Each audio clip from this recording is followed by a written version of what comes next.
La méiose est une division cellulaire en deux étapes chez les organismes à reproduction sexuée qui produit des cellules filles non identiques et contenant 2 fois moins de chromosomes que la cellule mère dont elles sont issues. La méiose se produit chez l'homme dans les organes reproducteurs, appelés également gonades, les testicules, les ovaires. Dans les schémas qui suivent, une cellule des gonades, appelée aussi cellule de la lignée germinale, va subir la méiose. Pour plus de simplicité, ne sont représentés que 2 paires de chromosomes, une grande paire et une petite. Les chromosomes paternels sont figurés en bleu, les chromosomes maternels en rouge. Le premier schéma représente une partie de l'interphase.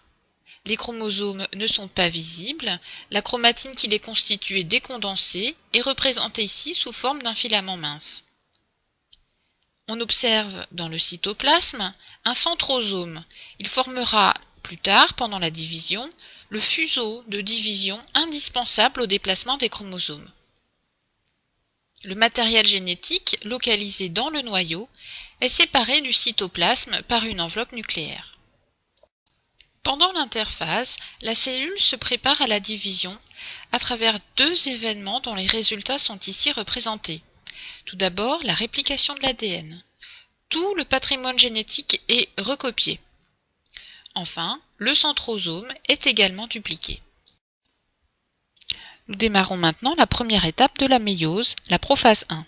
Au cours de cette étape, la chromatine se condense, les chromosomes deviennent visibles. On observe qu'ils ont bien 2 chromatides.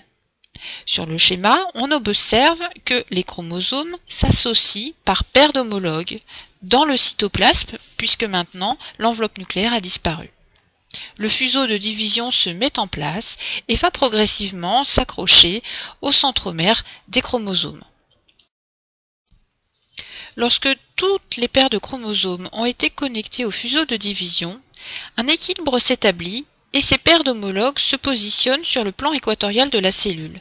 Cet instant correspond à la métaphase 1. Au cours de l'anaphase 1, les paires de chromosomes se séparent. Elles se déplacent en direction des pôles de la cellule grâce au fuseau de division. Sur cette anaphase 1, vous remarquez que les chromosomes rouges et bleus se sont disjoints de façon complètement aléatoire. Cette étape est importante dans le brassage génétique. Sur ce schéma est représentée la télophase 1.